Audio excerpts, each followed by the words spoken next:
Ako nga pala si Chin, 16 years old, taga Quezon City.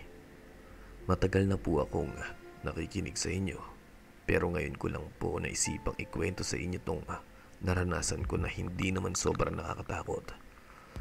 Itong karanasan ko na ito ay kinuwento lang sa akin ng aking nanay noong ipinagbubuntis niya raw ako taong 2009. Ay marami raw nangyayaring kababalaghan sa bahay namin.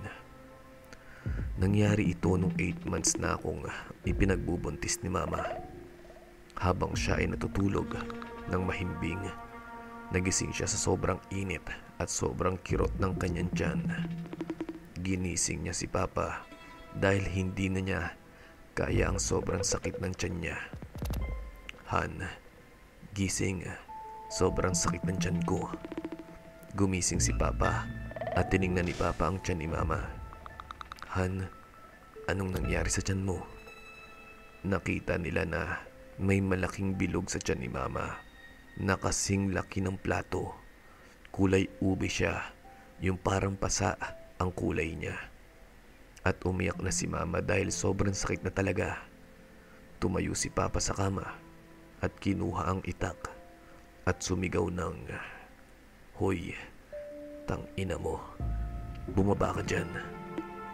At lumabas si papa sa bahay at nagsaboy ng asin sa bubong. At biglang may malaking ibon na lumilipad. Makalipas ang 1 buwan, nanganak na si mama at naipanganak niya na ako. At ang sabi ng matandang babae na kapitbahay namin, "Pwede ko bang tignan ang anak mo?" Sabi ng matandang babae.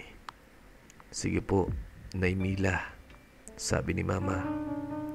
At nagulat si mama sa sinabi ni Nanay Mila na ingatan mo ang anak mo. Nalawayan niya ng tiktik at binigyan si mama ng kwintas na hanggang ngayon ay aking suot-suot. Dahil kapag hindi ko ito suot, feeling ko may nakatsunod sa akin at parang may nakatingin sa akin.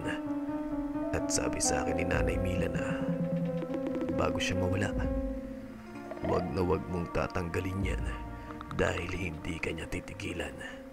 Titigilan ka lang yan pagsapit mo ng 18. At hanggang ngayon, kapag ako lang mag-isa sa bahay, kapag 3:00 na ng madaling araw, ay nagigising na lamang ako na laging basa ang ulo ko.